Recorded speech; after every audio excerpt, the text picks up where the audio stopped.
I'm going to be forcing votes in the Senate on two major arms sales to Qatar and the UAE because I refuse to accept the corruption of American foreign policy. Let me tell you what I'm doing and why it's important. So, as you have probably heard, several Middle East nations are essentially putting money in Trump's pocket in exchange often for the transfer of national security secrets from the United States to these countries. We've never seen this before. Donald Trump and his family going around the Middle East and asking these countries to pay him personally in order to get favorable treatment. We can't accept this as a country. We can't accept this as a Congress. And so every member of the Senate has an ability to force a debate and a vote on major arms sales. And so I'm going to force a debate and a vote on two pending arms sales to two of the countries that right now are willing to pay off Donald Trump. Now, our relationships with Qatar and the UAE, they're complicated, but they are very important. And our message is a pretty simple one. If you commit to stopping putting money in the pockets personally of Donald Trump and his family, then we can move forward on these arms sales. But so long as Qatar is willing to gift Donald Trump a private plane, so long as the UAE is still willing to invest $2 billion in Donald Trump's crypto scam. Guys, seriously, American foreign policy is working like a Black Friday sale for Trump and his family. I'm not kidding. These guys are like they're on a shopping spree in the Middle East. Hi, I'm Donald. Can you give me a little secret? Bring a few billion with you, cash if possible. Now a Democratic senator comes out and says, I'm going to put a stop to this disgrace. I'm going to vote on arms sales. And I'm speaking out from here. Finally, someone said, enough is enough. Remember, this guy Trump sold weapons to Saudi Arabia while in office, then suddenly the Khashoggi murder happened and it was swept under the rug. Why? Because Jared, the son-in-law, is buddies with the Saudis. Now the same crew isn't even retired. They're still acting like they're in the White House. And do you know what the tragicomic part is? Everything is so blatant that they don't even bother to hide it anymore. Look, Qatar is giving away a private jet. The UAE is pouring billions into Trump's crypto craze. So what is Trump doing? Don't be surprised. He's continuing to play golf as if nothing has happened. This man has no filter for I did it, but was it appropriate? And worse, the GOP, the Republican Party, is playing the three monkeys. We didn't see it. We didn't hear it. We won't talk about it.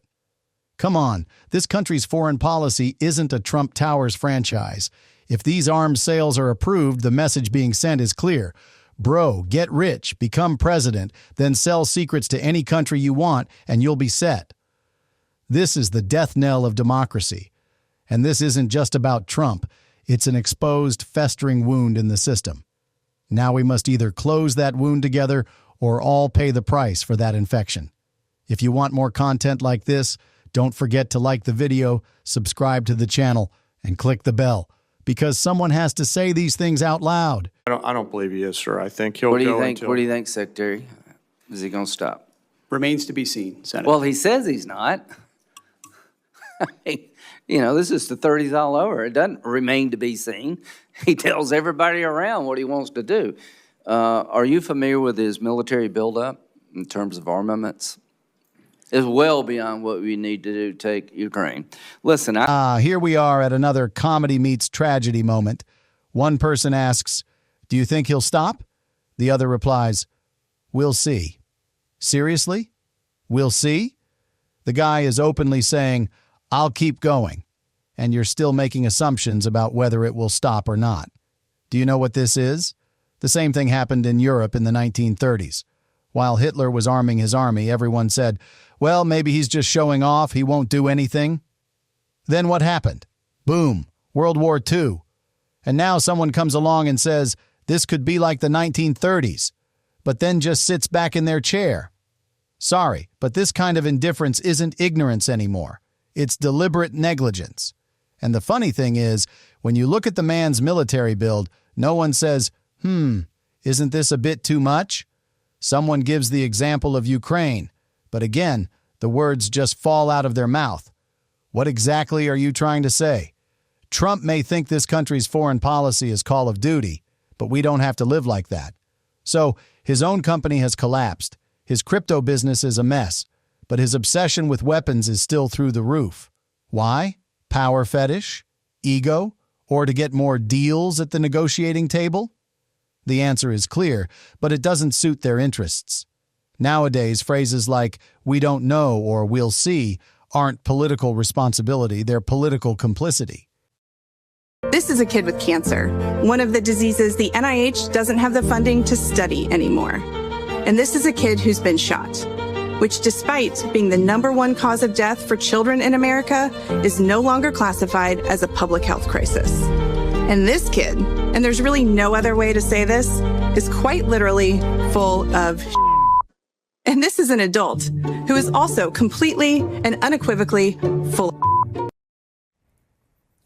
Dr. Annie Andrews made a hard launch with that now viral campaign ad announcing her run to challenge South Carolina Senator Lindsey Graham in 2026. But the road ahead is unlikely to be easy. Graham was first elected to the Senate in 2002, and this week the Cook Political Report is marking his seat as safe for Republicans. Dr. Annie Andrews joins us now. Dr. Andrews, thanks so much. So, as you've just heard, this seat has been held by Republicans for decades. What makes you think you can flip it now?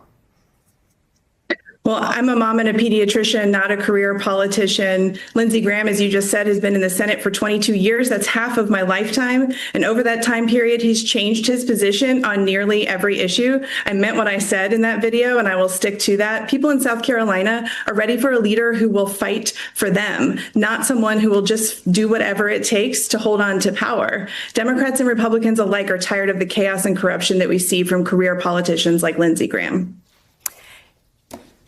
Doctor, you have a huge campaign fundraising void that you're going to have to fill to be competitive. Last time, Jamie Harrison raised around $100 million. It was the most expensive election, I believe, in South Carolina history. So you're going to have an astronomical amount of fundraising to do. But at the same time, Lindsey Graham is vulnerable. He is less popular. He's less popular than other Republicans.